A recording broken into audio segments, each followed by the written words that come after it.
ہر طرح کی تعریف اللہ کے لیے ہے جو لوگوں کو ایک دن جمع کرنے والا ہے، جس کے آنے میں کوئی شک نہیں۔ یقیناً اللہ تعالیٰ ہر چیز پر قدرت رکھنے والا ہے۔ تم سب کی پیدائش اور مرنے کے بعد جلانا ایک شخص کے پیدا کرنے اور جلا اٹھنے کی طرح ہے۔ بے شک اللہ تعالیٰ سننے والا، دیکھنے والا ہے۔ میں گواہی دیتا ہوں کہ اللہ کے علاوہ کوئی معبود نہیں، وہ یکتا ہے، اس کا کوئی شریک نہیں، وہ بڑا باریک بھی باخبر ہے۔ اور میں گواہی دیتا ہوں کہ محمد اللہ کے بندے اور اس کے رسول ہیں۔ آپ بشارت دینے والے، ڈرانے والے اور روشن چراغ ہیں۔ اللہ کا درود نازل ہو آپ پر، آپ کی آل و اصحاب پر اور ان کی اچھی طرح سے پیروی کرنے والوں پر، اور بہت زیادہ سلامتی نازل ہو۔ اما بعد، مومنوں کی جماعت، میں آپ کو اور خود کو اللہ عز و جل کے تقوی کی وصیت کرتا ہوں۔ تقوی کے ذریعے نعمتیں حاصل ہوتی ہیں اور نقمتیں دور ہوتی ہیں۔ اے ایمان والو، اللہ تعالیٰ سے ڈرو اور سیدھی سیدھی سچی باتیں کیا کرو، تاکہ اللہ تعالیٰ تمہارے کام سنوار دے اور تمہارے گناہ معاف فرما دے۔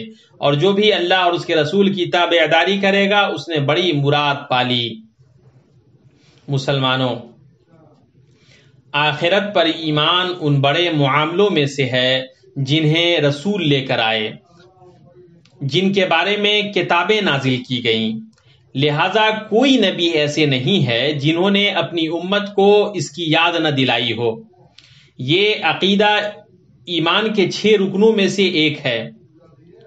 حدیث جبریل علیہ السلام میں ہے، انہوں نے کہا کہ مجھے ایمان کے بارے میں بتائیے۔ آپ صلی اللہ علیہ وسلم نے ارشاد فرمایا، ایمان یہ ہے کہ تو اللہ پر، اس کے فرشتوں پر، اس کی کتابوں پر، اس کے رسولوں پر اور روز قیامت پر ایمان لائے، اور تقدیر کے خیر و شر پر یقین رکھے۔ اس حدیث کو مسلم نے روایت کیا ہے۔ آخرت کے دن کی عظمت کی وجہ سے اللہ سبحانہ نے قرآن کریم میں اس کو بکثرت بیان کیا ہے اور اس کے حالات اور ہولناکیوں کی وضاحت کی ہے۔ اسے فراموش کرنے اور غافل ہونے سے متنبہ کیا ہے، اور اپنے بندوں کو اس دن کی تیاری کا حکم دیا ہے۔ اللہ نے اس دن کے بہت سے نام رکھے ہیں۔ اللہ نے فرمایا کہ اے لوگو، قیامت کا زلزلہ بہت ہولناک ہے، بہت بڑی چیز ہے۔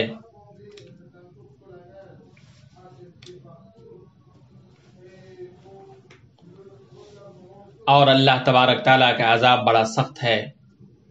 اللہ تبارک تعالیٰ نے قرآن کریم میں اس کے بہت سارے نام رکھے ہیں۔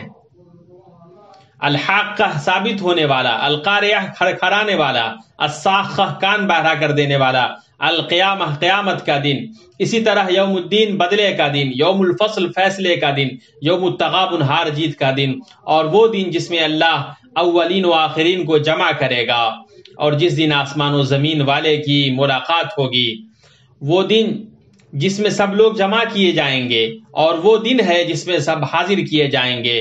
اسے ہم جو ملتوی کرتے ہیں وہ صرف ایک مدت معین تک ہے۔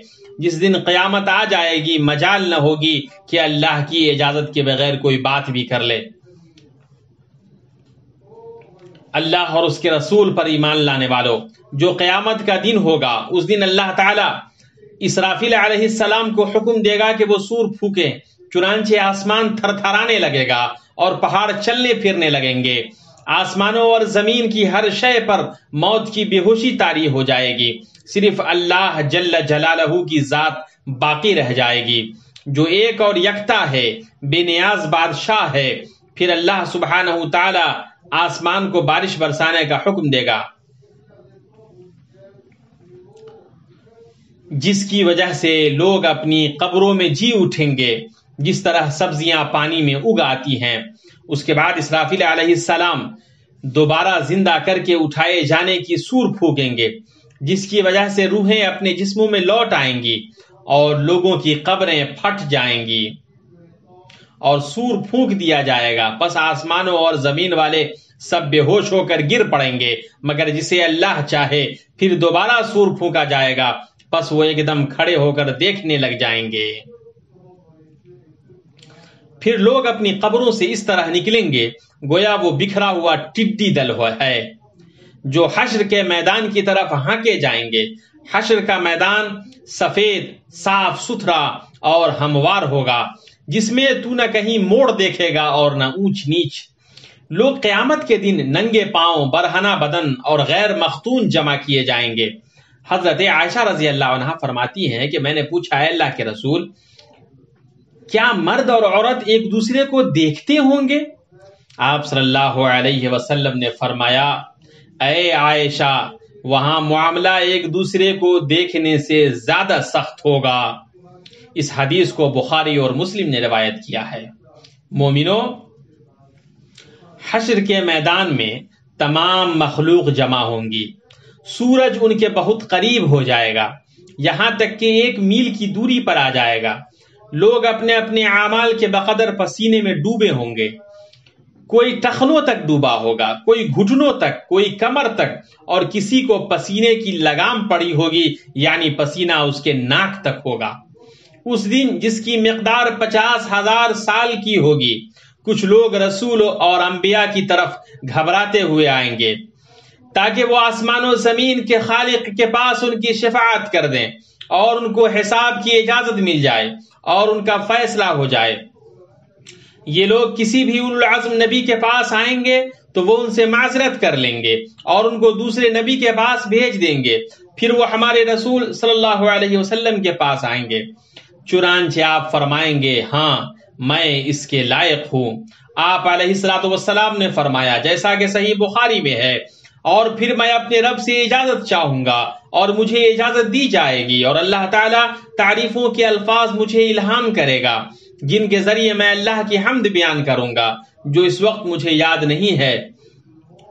چنانچہ جب میں یہ تعریفیں بیان کروں گا اور میں اللہ کے حضور میں سجدے میں گر پڑوں گا تو وہ مجھ سے کہے گا، اے محمد اپنا سر اٹھائیے، آپ جو کہیے وہ سنا جائے گا، جو مانگیے وہ دیا جائے گا، جو شفاعت کریں گے قبول کی جائے گی۔ پھر میں کہوں گا، اے رب میری امت میری امت۔ اس وقت اللہ جل جلالہ فیصلہ فرمانے کی اجازت دے گا اور اس طرح تشریف لائے گا جو اس کے جلال و عظمت کے لائق ہے۔ فرشتے اپنے رب کی تعظیم میں صف بستہ ہوں گے۔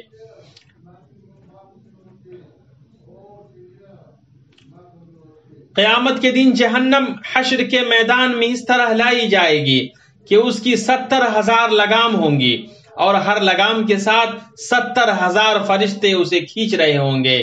یقیناً جس وقت زمین کوٹ کوٹ کر برابر کر دی جائے گی اور تیرا رب خود آ جائے گا اور فرشتے صفے باندھے کر آ جائیں گے، اور جس دن جہنم لائی جائے گی اس دن انسان کو سمجھ آئے گی، مگر آج اس کے سمجھنے کا فائدہ کہاں؟ وہ کہے گا کہ کاش میں نے اپنی اس زندگی کے لیے کچھ پیشگی سامان کیا ہوتا۔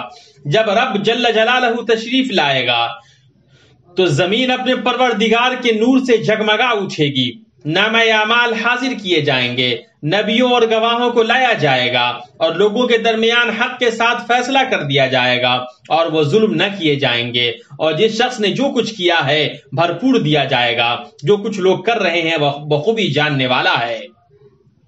اے اللہ کے بندو، اس دن حقوق محفوظ ہوں گے۔ آج ہر نفس کو اس کی کمائی کا بدلہ دیا جائے گا۔ آج کسی قسم کا ظلم نہیں، یقیناً اللہ تعالیٰ بہت جلد حساب کرنے والا ہے۔ لوگوں کے درمیان سب سے پہلے خون کا فیصلہ ہوگا۔ بندوں کے جو مظالم کسی پر ہوں گے وہ اس کے نیک عمل سے اس کے ظلم کے بقدر لے لیا جائے گا، اور اگر کوئی نیک عمل اس کے پاس نہیں ہوگا تو اس کے مظلوم ساتھی کا گناہ لے کر اس پر ڈال دیا جائے گا، پھر اس کو جہنم میں پھینک دیا جائے گا۔ حضرت ابو ہریرہ رضی اللہ عنہ سے روایت ہے کہ رسول اللہ صلی اللہ علیہ وسلم نے فرمایا، اگر کسی شخص کا ظلم کسی دوسرے کی عزت پر ہو یا کسی طریقے سے ظلم کیا ہو تو وہ آج ہی اس دن کے آنے سے پہلے معاف کرا لے، جس دن نہ دینار ہوں گے نہ درہم، بلکہ اگر اس کا کوئی نیک عمل ہوگا تو اس ظلم کے بدلے میں وہی لے لیا جائے گا، اور اگر کوئی نیک عمل اس کے پاس نہیں ہوگا تو اس کے مظلوم ساتھی کے گناہ کو لے کر اس پر ڈال دیا جائے گا۔ اس حدیث کو بخاری نے روایت کیا ہے۔ مسلمانوں، بندوں کو حشر کے میدان میں ان کے رب کے سامنے پیش کیا جائے گا۔ اللہ سے ان کا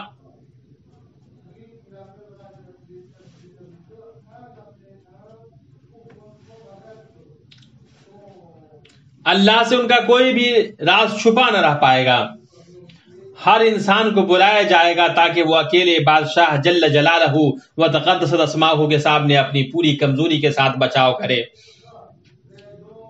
جس دن ہر شخص اپنی ذات کا بچاؤ کرے گا اور ہر شخص کو اس کے کیے ہوئے اعمال کا پورا بدلہ دیا جائے گا اور لوگوں پر مطلقاً ظلم نہ کیا جائے گا۔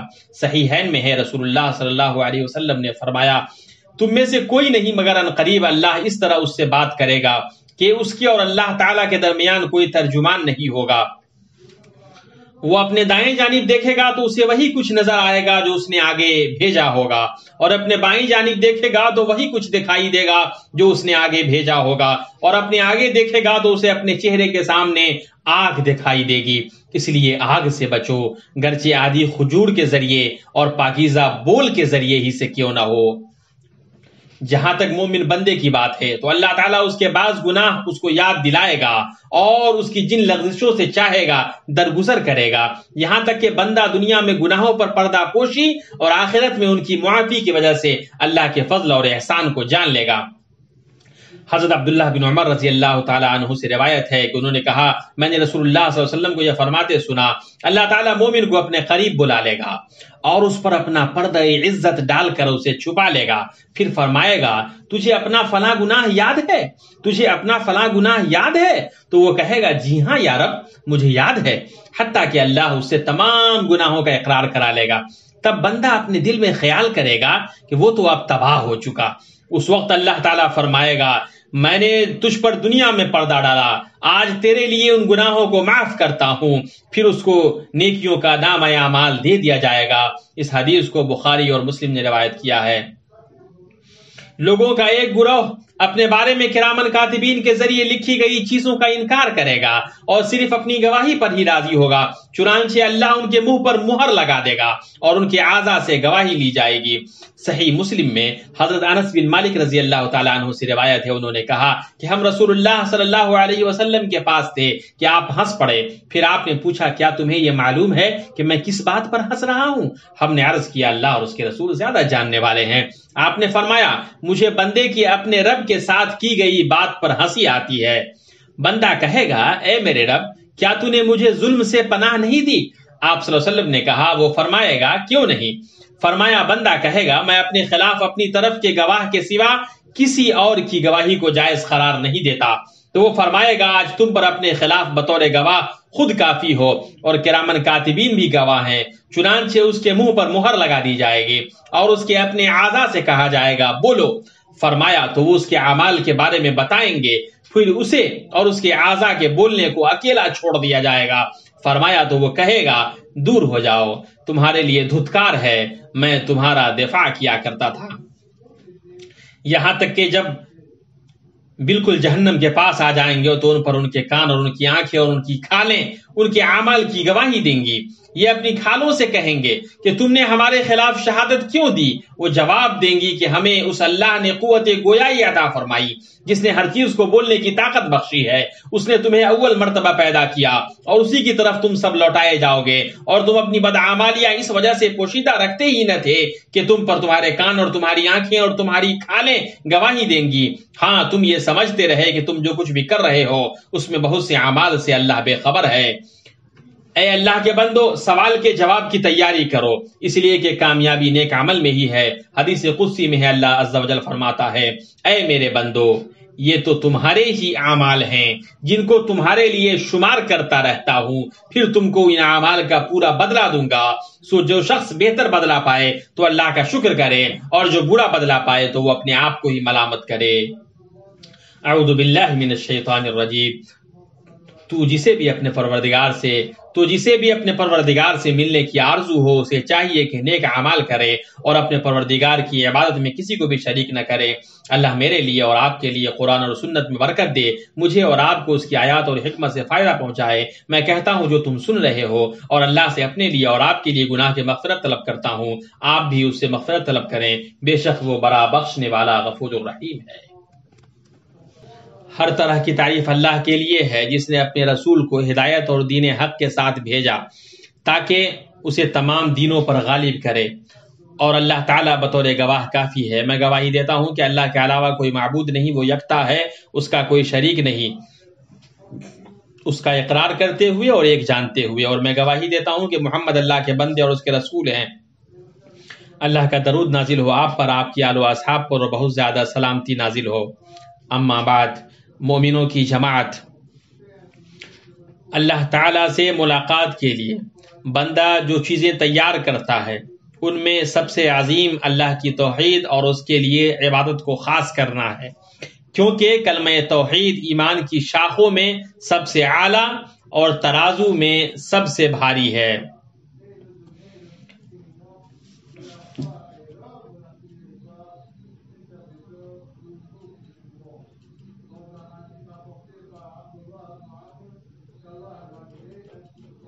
حدیث قدسی میں ہے کہ جو میرے سامنے بہت سا گناہ کر کے ملے گا اور میرے ساتھ شریک نہ کیا ہوگا تو میں اس کے گناہوں کو نیکیوں سے بدل دوں گا۔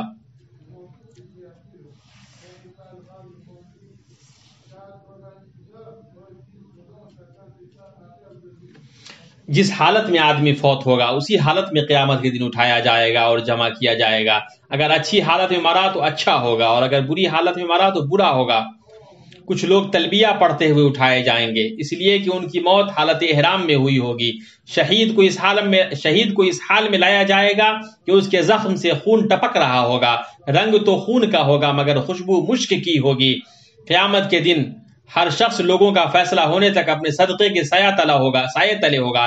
7 قسم کے لوگ ایسے ہیں جنہیں اللہ تعالیٰ اپنے عرش کے سائے میں جگہ دے گا، سورج کی گرمی، جگہ کی تپش اور لوگوں کی سانسوں سے اس دن کے جب کہ اس کے عرش کے سائے کے علاوہ کوئی سایہ نہ ہوگا۔ ان میں سے ایک انصاف کرنے والا حکمراں ہے، دوسرا وہ نوجوان ہے جو اللہ کی عبادت میں پلا بڑھا، تیسرا وہ شخص ہے جس کا دل مسجد میں لگا ہوا ہو، چوتھا وہ 2 آدمی جنہوں نے صرف اللہ کی رضا کے لیے ایک دوسرے کے ساتھ محبت کی، اسی کے واسطے جمع ہوئے اور اسی کے واسطے الگ ہوئے، پانچواں وہ آدمی جسے مرتبہ و خوبصورتی والی عورت گناہ کی دعوت دے لیکن وہ کہے کہ مجھے اللہ کا خوف ہے، چھٹا وہ آدمی جس نے کوئی صدقہ کیا تو اسے چھپایا یہاں تک کہ اس کے بائیں ہاتھ کو بھی نہ پتا چلا کہ دائیں نے کیا خرچ کیا، ساتواں وہ جو تنہائی میں اللہ کو یاد کرے اور اس کی آنکھوں سے آنسو بہ پڑے۔ اللہ کی عظمت اور اطاعت کے لیے ایک دوسرے سے محبت کرنے والوں کے لیے قیامت کے دن اعلیٰ مقام ہوگا۔ اس روز ایسے لوگوں کو آواز دیتے ہوئے اللہ رحمان فرمائے گا، کہاں ہیں وہ لوگ جو میری بزرگی اور اطاعت کے لیے ایک دوسرے سے محبت کرتے تھے؟ آج کے دن میں ان کو اپنے سائے میں رکھوں گا اور آج کے دن میرے سائے کے سوا کوئی سایہ نہیں۔ شیخ الاسلام ابن تیمیہ رحمہ اللہ قول ہے، اللہ کے اس قول کہاں ہیں وہ لوگ جو میری بزرگی اور اطاعت کے لیے ایک دوسرے سے محبت کرتے تھے، میں یہ تنبیہ ہے کہ ان کے دلوں میں اللہ کی تعظیم و اجلال کے ساتھ ایک دوسرے سے محبت ہوتی ہے، اس کی وجہ سے وہ اللہ کی حدود کی حفاظت کرتے ہیں، برخلاف ان کے جو اللہ کی حدود کی حفاظت نہیں کرتے ہیں کیونکہ ان کے دلوں میں ایمان کمزور ہے۔ قیامت کے دن اللہ تعالی ہمارے رسول صلی اللہ علیہ وسلم کو ایک عظیم حوض سے نوازے گا، اس کا پانی دودھ سے زیادہ سفید، شہد سے زیادہ میٹھا اور مشک سے زیادہ خوشبودار ہوگا۔ اس حوض پر سونے اور چاندی کے اتنے آب خورے ہیں جتنے آسمان کے تارے۔ جو شخص اس میں سے ایک مرتبہ پی لے گا پھر وہ کبھی پیاسا نہیں ہوگا۔ اسی میدان میں قرآن کریم قیامت کے دن اپنے پڑھنے والوں کے لیے سفارشی بن کر آئے گا، اس کے پیش سورہ بقرہ اور آل عمران ہوں گی، یہ دونوں سورتیں اپنے پڑھنے والوں پر سایہ کریں گی اور ان کا دفاع کریں گی۔ صحیح مسلم میں ہے، رسول اللہ صلی اللہ علیہ وسلم نے ارشاد فرمایا، قرآن پڑھو اس لیے کہ وہ قیامت کے دن اپنے پڑھنے والوں کا سفارشی ہو کر آئے گا، اور چمکتی ہوئی 2 سورتیں پڑھو جو کہ سورہ بقرہ اور سورہ آل عمران ہے، اس لیے کہ وہ قیامت کے میدان میں اس طرح آئیں گی گویا کہ وہ 2 بادل ہیں یا 2 سائبان ہیں یا پرندوں کی صف بستہ 2 ٹولیاں ہیں، اور اپنے پڑھنے والوں کی طرف سے حجت کریں گی۔ صاحب قرآن کو کہا جائے گا، جس طرح تم دنیا میں ترتیل کے ساتھ قرآن مجید پڑھتے تھے آج بھی پڑھتے جاؤ اور چڑھتے جاؤ، جہاں تم آخری آیت پڑھو گے وہی تمہاری منزل ہوگی۔ جہاں تک اللہ کی یاد سے روح گردانی کرنے والے کی بات ہے تو اسے ہم قیامت کے دن اندھا کر کے اٹھایا جائے گا۔ وہ کہے گا کہ الہی مجھے تو نے اندھا کیوں بنا کر اٹھایا، حالانکہ میں تو دیکھتا بھالتا تھا۔ جواب ملے گا، اس طرح ہونا چاہیے تھا، تو میری آئی ہوئی آیتوں کو بھول گیا تو آج تو بھی بھلا دیا جاتا ہے۔